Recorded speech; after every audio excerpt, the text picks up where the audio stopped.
A guaranteed event for Leonardo has been confirmed once again, guys. I know a lot of people kind of like gotta be disappointed with the fact that this hero path is not related to Leonardo. The door keeps path, which, whatever. An easy skip, right? But the Leonardo event has been confirmed once again. So we know for a fact we're going to get a guaranteed Leonardo event by the end of the TMNT collaboration event, which is in less than a month. I think it's on 4th of November or something like that. Now, of course, we're going to have some other news as well, talking about summoning events for this weekend. We're going to have a Leonardo event this weekend as well. And no, that is not the guaranteed event, guys. We're going to talk about it in a second. We have basically something that was posted once again on their socials. This is the very first time when one of the community managers confirms it in our content creator chat. Yes, guys, we will have a guaranteed event for Leonardo, okay? I am not able to give you guys the dates because these are subject to change, but we will have one. And let's look at the positive side, right? More time to save resources. I'm all in for that because at the moment, the clan boss has been extremely stingy. I have 14 sacred shards since 2023. For whatever reason, they're just not going up, right? And it will be very helpful to start preparing a bit better, right? To get more shards, because if they will make a hero path and you want to get a 5-star soul as well, ooh, my wallet or my pocket, or in this case, my resources on my account will be in pain because you're going to need a lot of them. The equivalent of 40 plus sacred shards, right? In terms of points. So we still don't know exactly what we need in terms of resources. They might be soul stones, they might be shards, champion training, farming gear, God knows. But it is happening, so continue to save everything. Wait, Shadow Legends. But I'm taking this as a positive thing. They've confirmed it, and we know for a fact that we can continue to save our resources, and we will get Leonardo at the end of the day. So, on top of one of the community managers confirming it, we have this on their socials. Big shout out here to Blarim Kodra. Will there be a Leonardo per event this month? Yes or no? Great Shadow Legends replies, hi there. There will be a guaranteed event for Leonardo coming before the collaboration event ends on the 13th of November. Damn, my birthday is on the 14th, so this ends right before my birthday. I can't confirm the date currently, but please do keep an eye on the news for further information. That's what we needed to hear, okay? We've got a confirmation. Everybody can chillax. Hopefully, we're not going to see any more milking left and right related to this, even though I'm doing the exact same thing right now. But we know for a fact that it's going to happen, okay? Once we know more information, I will definitely keep you guys posted. Leaving all that on the side for whoever is mad enough and is planning to go for these door keeps per event, let's quickly talk about what champions we have on the event, right? So this will start in 18 hours, which will replace the Summon Rush. And as usual, we are expecting a Progressive Chance event this Friday, 10th of October. They're planning to launch a Progressive Chance event, giving you at least a 15x chance to summon the champions of your dreams from Ancient Primal Void and Sacred Shards. Then, of course, we have some very good champions. I'm not going to lie, we do have some very tempting champions. I know a lot of you guys will be tempted. Stop it. Don't do it, okay? Dwarfs. Let's start with the first one. Can you guess it in the comments down below what champion is going to be on the Progressive Chance that is going to bait everyone, more or less? Almost everyone? You've got that right. We're talking about Newt, sorry. So, we all know he's great in PvE, guys. Very, very powerful enemy max HP champion. One of the best enemy max HP champions, together with Marius, Acrisia. They are the top ones for sure. And very good for Fire Knight fights. Good for Chimera. Good for Hydra. Good for all boss fights. Yeah. If you want him, you have a chance to get him. But the reality of Progressive Chance events, they are absolutely trash, and you should not be pulling for them unless you're super loaded with resources, you don't care about your money, and you want to gamble, because it does require some insane luck to get the 15x champion. I think Nur is great. Is definitely still a very viable champion, even in today's meta overall for most of the content, even though they are really trying to stop him from being too viable in event dungeons, right? In the last two ones, at least he wasn't too great. Moving on to the next one, we have Sylvan Watchers. Guess which champion would be very, very tempting? Of course, it's going to be Feral, guys. Like, be serious. Feral, one of a kind, super, super powerful. I know I was talking about, damn, I wish we would get a good champion that does increase resistance and decrease accuracy. Yeah, we have a very good one. I just completely forgot that he does both of them.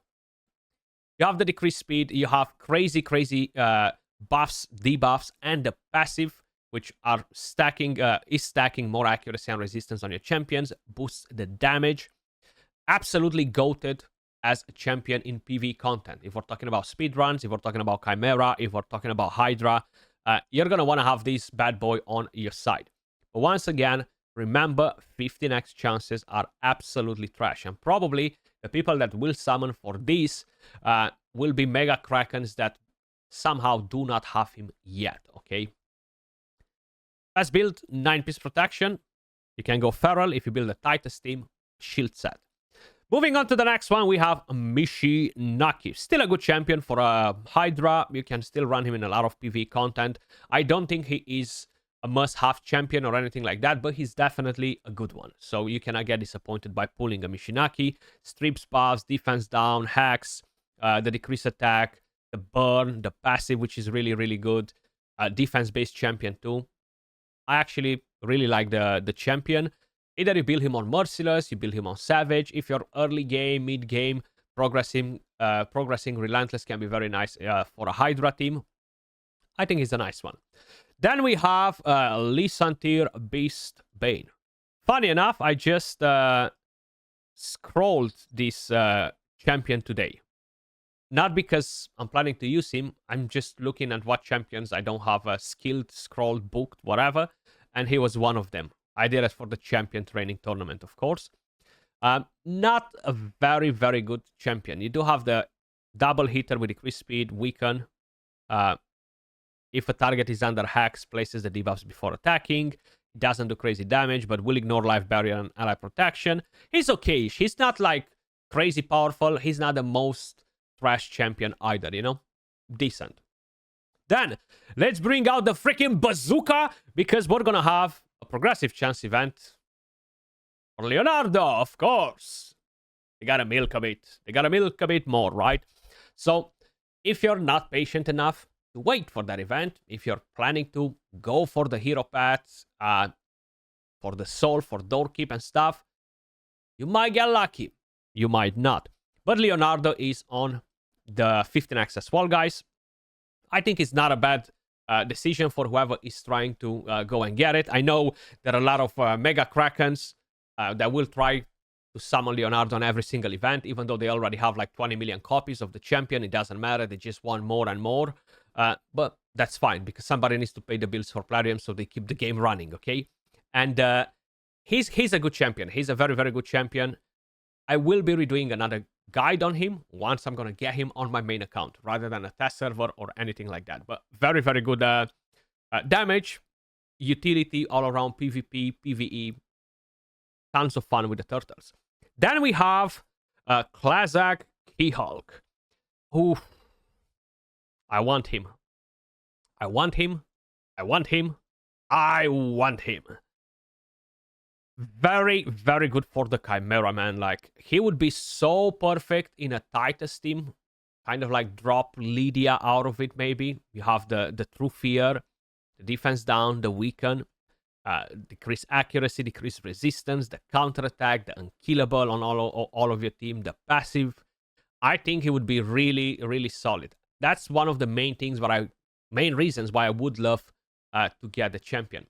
If by any chance I need to do any summons to get like 50 Titan points or something, I'll probably gamble a 10 pop on Voids. I know I'm far off from the Mercy. I'm not expecting a legendary or anything like that.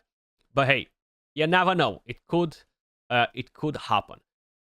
Very, very good champion. I've done a video on him. I know I said I can't drop Lydia because of fear. I've went because of block active skills, but yeah, I've just said it wrong, but he's a very, very solid champion, especially for the Chimera, like the Chimera GOAT. Then we have Khan Branch Breaker. Funny enough, I just freaking booked him as well today. I pulled him a while ago. He's the one that ruined my Mercy recently. The last legendary that I pulled from Voids is him. And I just booked him now for the champion training event. And he's okay. He's not a bad champion, but he's really dependable of having a big, thick shield. And he can do a bit of damage, right? Not very useful in any particular PvE content or anything like that. You do want to build him for damage, of course. You want to have somebody that generates big shields and stuff, but decentish one. Then, that's pretty much it for legendaries this weekend. We do have a bunch of epic champions as well. We have Morag. Morag is a very, very good epic champion. I'm a big, big fan. I'm using her in a lot of content, especially Curse City, even Faction Wars Hard Mode. We have Seeker for whoever lives in 2021 and is looking for a Seeker to make an unkillable clan boss team. Or if you've got unlucky so far, I never pulled him. He's on the menu for you guys. Then we have Doug the Pierced. Actually, not a bad epic champion at all. We have the defense down, the decrease attack, the provoke, reflect damage, unkillable on himself. Pretty good. We have the God Seeker Aniri, one of the best epic supporters in the game, in my opinion. Really, really nice. Very useful in pretty much all of the content. Healing, very good revive, the passive. And then we have White Dryad Nia to kind of like seal the deal, which is another powerful epic support champion. AoE, decrease speed. You have this skill, which is really nice, and ally protection and a small version of strengthen. That's it pretty much, guys. Let me know your thoughts in the comments down below. As usual, appreciate all of you guys watching. The Guaranteed Leonardo event is coming. Be patient. Start saving up because it is coming. Who knows? Maybe near Halloween, gather with the Fusion or something. Kind of like put that event in between the summoning events, so you're gonna lose more resources because you're gonna go for Leo and you might skip the Fusion, or God knows what's gonna happen. But it is happening through confirmation today, guys. And yep, let me know your thoughts in the comments down below. Much love, and I will catch you all in the next one. Peace.